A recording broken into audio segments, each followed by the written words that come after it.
اعوذ باللہ من الشیطان الرجیم بسم اللہ الرحمن الرحیم نحمده ونصلی علی رسولہ الکریم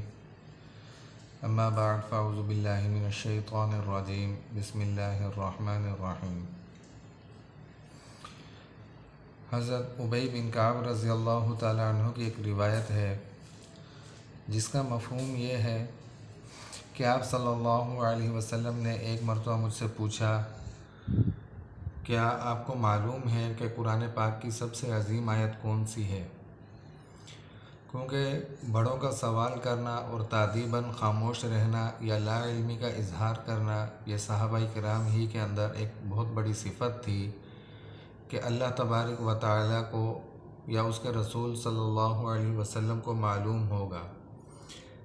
یہ کہ اپنا علم ظاہر کرنے سے وہ لوگ گریز کرتے تھے کہ آپ صلی اللہ علیہ وسلم کے سامنے ہمارا جواب دینا مناسب نہیں، کیونکہ خود آپ صلی اللہ علیہ وسلم شارع ہیں اور یہ کہ ہم سے زیادہ علم رکھنے والے ہیں اور ہم سے زیادہ علم جاننے والے ہیں۔ اس وجہ سے کیا کہ ایک تادیباً آپ صلی اللہ علیہ وسلم کے سامنے لا علمی کا اظہار کرتے تھے۔ تو آپ صلی اللہ علیہ وسلم نے دوسری مرتبہ پھر پوچھا کہ اے ابو المنذر رضی اللہ تعالی عنہ، کیا آپ کو معلوم ہے کہ قرآن پاک کی سب سے عظیم آیت کون سی ہے؟ یہ دوسری مرتبہ سوال تھا آپ صلی اللہ علیہ وسلم کا حضرت ابی بن کعب رضی اللہ تعالی عنہ سے، کیونکہ وہ اصل میں مشہور ہیں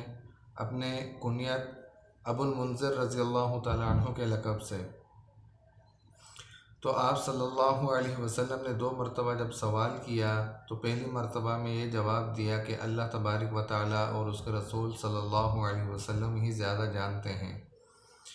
جب آپ صلی اللہ علیہ وسلم نے دوسری مرتبہ سوال کیا تو ابو المنذر رضی اللہ تعالی عنہ نے جواب دیا کہ اللہ لا الہ الا هو الحی القیوم، یہ قرآن پاک کی یہ آیت سب سے عظیم آیت ہے۔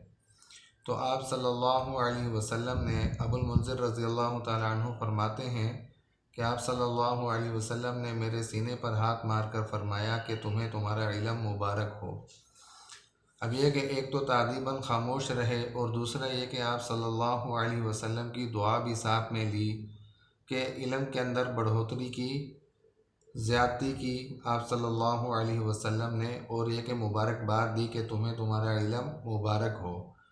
تو اس حدیث مبارکہ سے ہٹ کر کیا کہ مدارس کے اندر بھی امتحان کا سلسلہ ہوتا ہے، جیسا کہ آپ صلی اللہ علیہ وسلم صحابہ کرام کا امتحان لیتے تھے، کیونکہ یہ بھی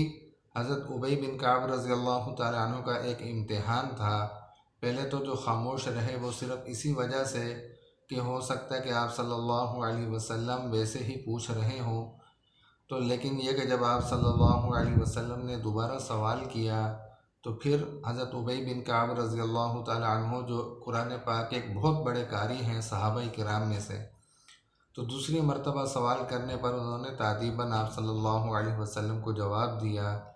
تو اسی طریقے سے مدارس کے اندر بھی کیا ہے کہ ایک امتحان کا سلسلہ ہوتا ہے، جس کے اندر کیا کہ امتحان لیے جاتے ہیں طلباء کو، اور یہ کہ مشکوٰۃ شریف کی یہ حدیث ہے، اور یہ کہ اس حدیث کو صاحب مشکوٰۃ نے جو ہے وہ مدارس کے امتحان کے لیے دال بنایا ہے کہ اسی سے جو ہے وہ دلیل پکڑتے ہیں کہ مدارس کے اندر ایک امتحان کا سلسلہ،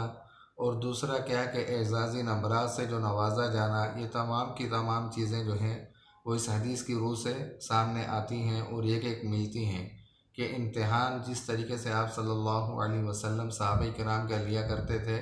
اسی طریقے سے مدارس کے اندر بھی کیا ہے کہ ایک امتحان کا سلسلہ رکھا گیا ہے، اور اسی کے ذریعے سے معلوم ہوتا ہے کہ طلباء کو کس طریقے سے محنت کرنی چاہیے اور کتنی محنت کی ہے اور کتنی محنت کر رہے ہیں۔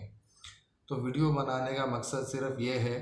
کہ ہمیں بھی قرآن پاک سے ایک لگاؤ ہونا چاہیے، اور یہ کہ اس کے حلال و حرام جتنے بھی احکامات اللہ تبارک و تعالیٰ کی طرف سے نازل کردہ ہیں ان کو جاننا ہمارے لیے بھی ایک مسلمان ہونے کے ناطے ضروری ہے۔ تو یہ کہ اللہ تبارک و تعالیٰ سے دعا ہے کہ اللہ تبارک و تعالیٰ ہم سب کو بھی عمل کی توفیق عطا فرمائے۔ وآخر دعوانا ان الحمد للہ رب العالمین۔